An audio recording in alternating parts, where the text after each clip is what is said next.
Hello all, I'm Kel Kidman and welcome to Breaking on the Daily, where we're going to begin today with the CDC saying schools can reopen safely without vaccinating their teachers against COVID-19. Now, for those who haven't been following this fiasco with regard to the schools, there's been a lot going on, because the teachers' unions, in their honest and pure pursuit of learning on for the students that their teachers provide for, decided that they really do not want to go back to school and do not want to actually do their jobs. And so they have been arguing for months and months about not going back to school for the most inane reasons possible, despite the best science that we have, saying that schools aren't really an attack vector of COVID-19 in large respect.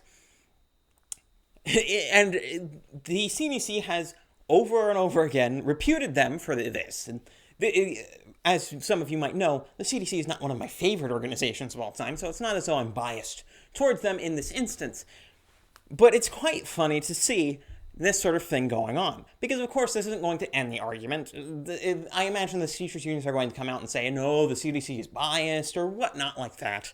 Just, anything they can do to prevent their teachers from actually doing things. And if this isn't evidence for anyone out there that really just the teachers' unions are the worst, and public sector unions as a general rule are just the worst type of union, I don't know what could. Because the way that public sector unions always work is that the union gets into power, the union then fundraises off of either the politicians or its workers, and then it sends a whole bunch of money and lobbies the government to give them more money that they then give to the politicians. It's this circular logic, sort of Ouroboros type thing that just really, it's a poisonous relationship in many ways, and it just ends up being a money sink. It really just filling the pockets of either the politicians or the leaders of the teachers' union. And I think this last year has been one of the biggest exemplars of such. But to move on to our next story, just swiftly, Rep. Matt Gaetz says, Rep. Matt Gaetz says he would give up his seat if asked to defend Trump in a trial. And good for him, but I would actually advise against that. And the reason being is that there has been a tendency among many people on the right to push every single person who is currently in a position of prominence into every other position of prominence in existence. So you can see this with sort of Ron DeSantis in Florida, which is something that I can even be seen falling prey to. You can see this with Ted Cruz, all sorts of people on the right who we really like, Jeff Hawley, it falls into the same group of people. All of these sorts of people are being pushed into every seat of prominence, when really they're best served, in most respects, where they already are. I don't see a reason why we should have Matt Gaetz resigning his House seat and potentially giving it up to either a Rhino or a Democrat, when he could stay in his House seat and create much better things going on through the next 2 years and even beyond that, rather than having him go to an impeachment trial that is all but a formality at this point. And this has been something that I've kind of separated with on certain sites, because there has been a feeling among the right that Trump's response to impeachment was too lackluster. It was too clinical. It wasn't impassioned enough. When really, I disagree. Because what the strategy should be in impeachment currently is not actually to impassionedly debate all of this sort of stuff. Because what that makes Trump look like is it makes him look like someone who's kind of on the ropes. It falls into it would make him fall prey to the trap that the Democrats have set up in this case. Because what the trap that the Democrats have set up has been using his spicy and really hard rhetoric against him. And so if he comes back at them with more hard rhetoric, what's going to end up happening is they're going to say, yes, all of our assumptions and proclamations about Trump were 100% correct, so impeach him, impeach him, impeach him. When, in all reality, and what has happened is Trump has simply said, all right, we're going to be extremely clinical about this. We're not going to be super hard in our rhetoric. We're going to accept certain premises and whatnot, and we're just going to clinically demolish every single one of those arguments that is being made by the Democrats. And that is going to work. Reason being is that currently there is there is nowhere near the support to actually impeach the guy. 45 senators have already voted that this trial at right now is straight up unconstitutional. All right? What that means is there is no way they are getting 66 votes, which is what's necessary to convict, in the Senate. It's not going to happen. All right? And this is kind of a funny addition to what else is happening in the Senate, because Senator Tom Cotton has released a DREAM Act analysis, and this is an analysis of the DREAM Act from 2019, which in all likelihood a slightly revised version will be reassessed and gone through the process coming up just in a year or so. And he's talking about it, and this analysis is very good. And what the analysis has shown is that in reality, what the DREAM Act does is it does not account for things like actual criminality. It doesn't account for things like how long they've been there. It doesn't even really account for age. So all of the sort of rhetoric that has gone on with Democrats with regard to the Dreamers and DACA and the DREAM Act has all been utter hogwash. And that's what this has shown, because it doesn't account for criminality, at least in large respect. I think it disallows for felonies, but not things which were pleaded down from felonies into more less serious crimes. And it doesn't actually account for how long you've been here, because all that's necessary to prove your residence is a few people vouching for you, a few of your friends vouching for you, which is an utter absurdity. It's such a low standard. It really should not be used in this sort of case, because there is no documentation requiring whatsoever in order to apply for this DREAM Act. And a lot of the people who are applying are 20-year-olds and 30-year-olds. It's something like a majority of them are above the age of 20. So we're not talking about, saving the children, the dreamers. No, it has nothing to do with that. It's just blanket amnesty. And it's funny, especially, because Joe Biden's rhetoric and what he's actually done are very much in contradiction with each other. If you remember very early on, I think it was actually the day that he was inaugurated or the day afterwards, his amnesty plan was announced, and citizenship did not come for like 8 years. Because really, and this should be obvious to everyone, is the Democrats don't care about illegal immigrants. They don't really care about dreamers or any of those sorts of people. What they care about and what they really want is using this as a political cudgel for as long as they possibly can. And of course, Republicans have the same tendencies. I would argue mostly rhinos have such tendencies. But even more hardline Republicans have those sorts of tendencies. I would not describe Ted Cruz as a rhino, but I think he has that tendency with regard to one particular issue, that being big tech censorship. That's the reason he went for so many different hearings, but never actually brought up any sort of legislation that had any sort of support. That's why you never saw that from any Republicans in the Senate or the House. Or if you did, you barely saw it at all. Tulsi Gabbard brought it up, and that went nowhere, despite the fact that every single person is supposedly wanting to deal with that issue. And so you see this sort of thing going around, and it's just about the political circus that really is our political system at current. But to move on to our next story, and this one is quite the funny one.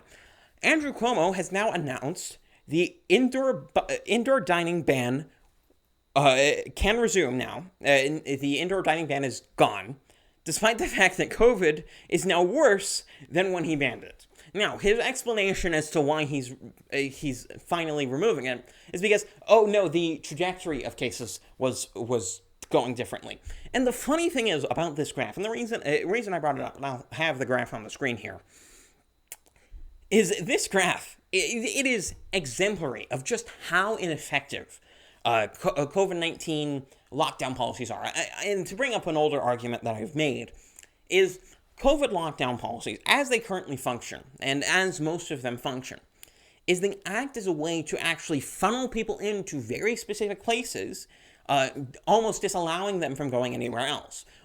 Take the non-essential goods ban, banning specialty shops. That doesn't actually limit people from going out to buy things. No, it doesn't do that at all. What it does is it funnels everyone into the big box stores like Walmart or Target and the like, to the exclusion of the specialty stores. And if you can't imagine the problem with that, well, the problem is that people who would go out and go to the specialty stores are now all in the big box stores, which means that they're more crowded together, which means that social distancing, if that's our goal, is less possible. So obviously that's not actually functioning as a good way to limit the spread of coronavirus. And it's really well shown in this particular graph, because he institutes the ban. The cases kind of stagnate for about 2 weeks, and then they start rising. Around the time that the cases are supposed to be nominally seen. And where you'd expect the gains from the actual policy itself be realized. That's what you'd expect. It's not what happened. And now it's up 20 points per 100,000, the amount of cases there are in New York. But, and this is kind of the more interesting thing, and this is kind of a shorter video, I think. Yeah, I kind of went through these stories fast, but I'm gonna kind of slow down for this one, because this one really deserves a bit of analysis that I haven't been doing for the other stories. And that is, COVID cases are plummeting all over the world. New infections have fallen 44% in the US and 30% globally in the past 30 weeks. And the vaccine isn't to blame. Now, for those who have a longer-term memory than many in the media do, and for those who have been watching my channel for a substantial period of time, I guess about a week or so, will remember a story I was talking about with regard to the WHO and PCR tests. Because you see, what happened with PCR tests is, well, they changed how PCR tests were done. What happened was, the WHO was like, the way we're doing PCR tests right now is causing a lot of false positives. Let's change our strategy for doing PCR tests to lower the cycle rate and thus reduce the amount of false positives we're getting. Now, that happened about a week ago, maybe a bit more than that. I don't remember exactly when it was. I might have the video linked in the description, depending on how lazy I am, but it is there. And so, what happened over the intervening weeks? COVID cases plummeted. And what was I saying at the time? I was saying that that these cases were going to fall, and all over the world, these cases would fall. All of the places that are following the WHO's guidelines for PCR tests. And then they did. Shock and awe. I wonder why, now, that cases, or what it would actually be termed, if we were to use the accurate statistical name, positive tests, have now plummeted. Why has that happened? Maybe it's happened, and I'm sorry about the dog, maybe it's happened because of that change. Maybe it's happened because all of this sort of stuff was happening for all of this time. But of course, this Daily Mail article, I do quite like. This is a good article. It explains a whole lot about what's going on. And it's really good to see. Essentially, 44 states have seen a decline. And, man, it is quite fitting to see this happen. It is quite funny, even. Of course, this is going to happen. And, I do wonder if Andrew Cuomo removed the indoor dining ban because he knows it's going to happen in his state pretty soon here. Maybe, and this is a bit conspiratorial for me, maybe he knew, maybe he was informed of the change in testing procedure. I don't know why people consider this to be a mystery. I haven't seen anyone talk, even conservative circles, at least not yet, about the fact that the WHO changed their PCR testing method. And then all of a few weeks later, the positive tests drop. I haven't seen that anywhere. I'm amazed. But I think, I don't know. I don't know why this story fell into a memory hole. It wasn't even really covered at the time. Almost no one was covering it. I think I was one of the only YouTubers to even cover it. I didn't even see people like Tim Pool covering it at the time, if I remember correctly. I don't know how this fell under the radar so much. And it really has blindsided a whole lot of people. Weird. Really weird. Yeah. So, all of those people who were guessing that the pandemic would magically go away after Biden got into office, yeah, I think we've been kind of vindicated on that front. So, I think that's where I'm going to have to leave you today, because that was our last story, and it's kind of a short video. I went through those stories pretty fast. But wherever you are, subscribe. If you got it to the end of my video, I think I've entertained you thoroughly enough. Wherever you are. If you're on YouTube, subscribe elsewhere. But if you're anywhere else, on any of my other platforms, BitChute and the like, subscribe. And go subscribe to my Minds as well. I quite like that platform. This has been Breaking on the Daily. I'm Kel Kidman. I'm out.